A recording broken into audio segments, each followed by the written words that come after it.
मेरा नाम अंकित है। मैं अपने आप को बहुत खुशनसीब समझता हूँ कि मेरी शादी रचना से हुई। रचना और मेरी शादी घर वालों की मर्ज़ी से हुई। रचना बहुत सुंदर है। शुरुआत में मुझे लगा था कि वो मुझसे शादी को हाँ ही नहीं कहेगी, लेकिन जब मैं उसे देखने गया तब उसके स्वभाव का पता चला मुझे। बहुत अच्छा उनका परिवार था। रचना जब शादी करके मेरी ज़िंदगी में आई तब से मेरी ज़िंदगी बदल गई।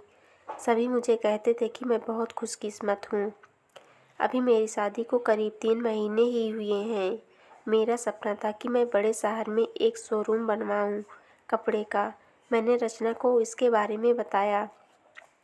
रचना को पता है कि यह मेरे लिए कितना बड़ा सपना है। मैं दिन रात इसी में लगा रहता हूँ। बड़ी मुश्किल से मुझे एक जगह मिली, लेकिन पैसे बहुत ज़्यादा थे। इसीलिए मैंने अपने गांव की ज़मीन बेचने का फ़ैसला किया था। ज़मीन में मेरे पिता के दूसरे भाइयों का भी हिस्सा था। इसी काम के लिए मुझे कुछ दिनों तक गांव में जाना पड़ रहा था।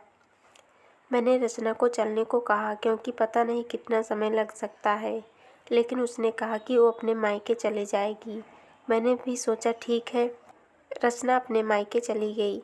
मैं अपने गांव चला गया। रचना से मैं फ़ोन पर बात किया करता था।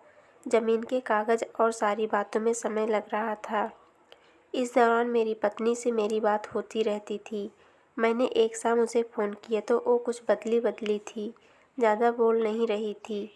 मैंने पूछा क्या हुआ, तुम ठीक हो? वो बोली कि मुझे आपको कुछ बात बतानी है।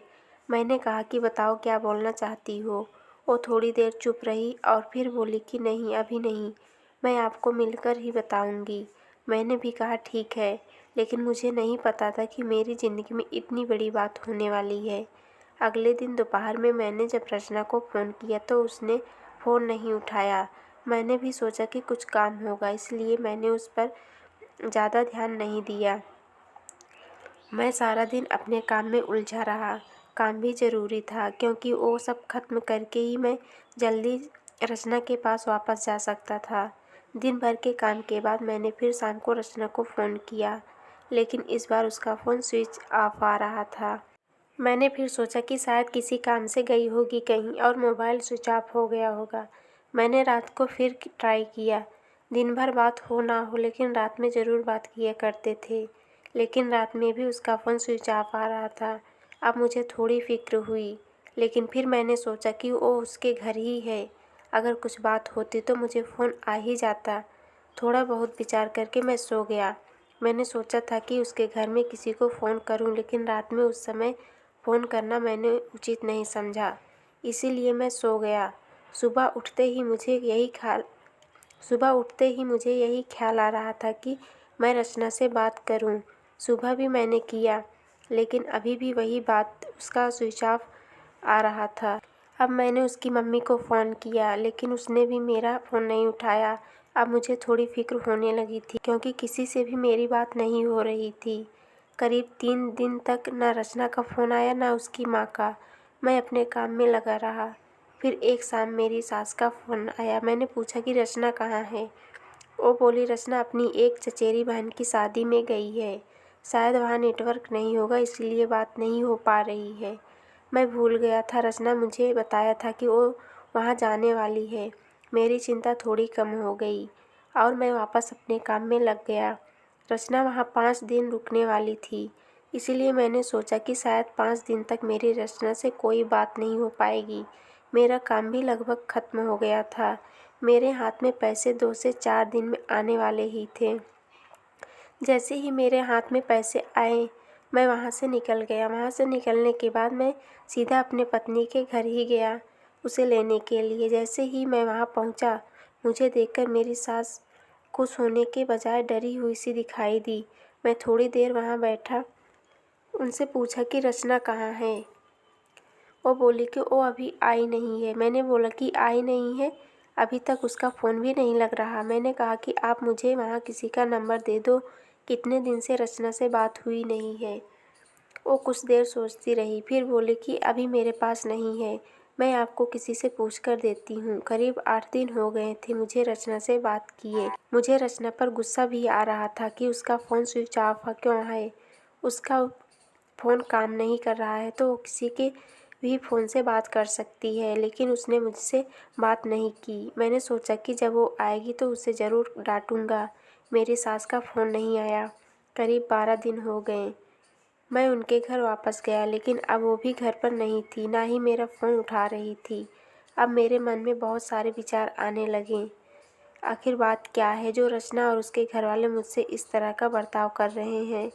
मैंने उन्हें मैसेज किया कि अब मैं पुलिस के पास जाऊंगा। मेरी इस धमकी से शायद वो डर गई और उनका फ़ोन आया। बोली कि बेटा, मैं तुम्हें कुछ बताना चाहती हूँ, तुम घर आ जाओ। अब मेरी चिंता बढ़ती जा रही थी। ऐसी क्या बात है जो यह सब मुझसे छिपा रहे हैं। मेरी पत्नी ने मुझसे 20 दिनों से बात नहीं की थी। मैं अगले दिन उनके घर गया। मेरी सास का मुंह उतरा हुआ था। मैं बहुत गुस्से में था। मैंने जाते ही उन्हें ज़ोर से चिल्लाते हुए पूछा कि कहाँ है रचना। मेरी सास मुझसे बोली कि बेटा, अब मैं जो तुम्हें बताने वाली हूँ उस पर तुम्हें विश्वास नहीं होगा, लेकिन यही सही है। वो बोली कि रचना किसी के साथ भाग गई। मुझे मेरे कानों पर विश्वास नहीं हुआ कि मैंने क्या सुना। मैंने बोला, आप कुछ भी बोलोगे और मैं मान जाऊंगा।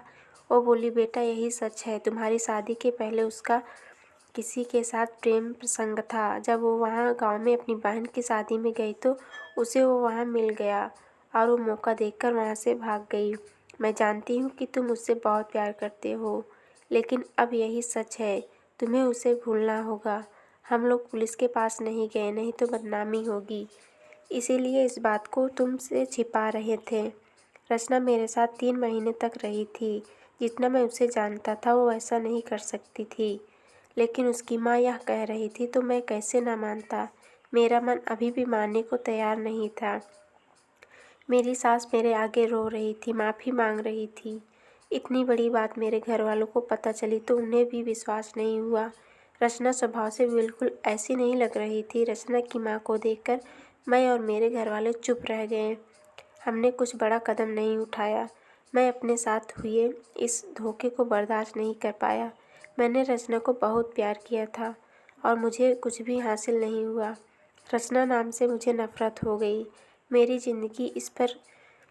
ज़िंदगी पर इसका बहुत असर हुआ। मैं जो शोरूम की शुरुआत करने वाला था उसके लिए मेरे पास सब कुछ आ गया था, लेकिन फिर भी मुझे अब कुछ करने का मन नहीं हो रहा था। किसी के साथ इतना बड़ा धोखा हुआ तो कैसे खुश रह सकता है। मेरे घर वाले मुझे संभाल रहे थे। मैंने उसे बहुत ढूंढने की कोशिश की। मैं चाहता था कि वो मुझे मिले तो मैं उससे पूछूं कि आखिर मेरे साथ उसने ऐसा क्यों किया। मेरा उसके घर यहाँ से जाना हुआ। ऐसे ही मेरा ध्यान उनके घर की खिड़की पर पड़ा। मुझे दिखाई दिया कि खिड़की में रचना है। एक झलक सी मुझे दिखी। मैंने उसी समय उनके घर का दरवाज़ा बजाया। मेरी सास ने दरवाज़ा खोला और वो मुझे देखकर ही डर गई। दरवाज़ा खोलते ही अंदर जाने लगी। मेरी सास ने मुझे रोका, लेकिन मैं नहीं माना। अंदर मैं कमरे में गया तो रचना को देखकर मैं हैरान रह गया। रचना व्हील चेयर पर बैठी थी। रचना ने मुझे देखा और उसकी आंखों में आंसू आ गए। मैंने पूछा, यह क्या हुआ। रचना बस रो रही थी। मेरी सास बोली कि बेटा, रचना जब शादी में गई थी तब उसका एक्सीडेंट हो गया था और उसे ऐसी जगह चोट आई जिसके कारण अब वो चल नहीं सकती। एक्सीडेंट के समय भी बेहोशी में यह कह रही थी, तुम्हें ना बताएं, वो बड़े काम के लिए गए हैं। डॉक्टर ने जब बताया कि हो सकता है रचना अब चल ना सके और इलाज पर बहुत ज़्यादा पैसा लगेगा, तब भी मैंने कहा कि दामाद जी को बता देते हैं। लेकिन रचना ने कहा कि मैं इनकी ज़िंदगी ख़राब नहीं कर सकती। उनका सपना है शोरूम खोलने का। उनकी ज़िंदगी में जाऊंगी तो उन पर बोझ ही बनूंगी। इसीलिए रचना ने यह झूठ तुम्हें कहने को कहा, ताकि तुम उसे भला बुरा कहकर उसे भूल जाओ, उससे नफ़रत करो। मेरी पत्नी मुझसे इतना प्यार करती थी। मैंने उससे कहा कि रचना, अगर मेरे साथ ऐसा कुछ हो जाता तो क्या तुम मुझे छोड़ देती।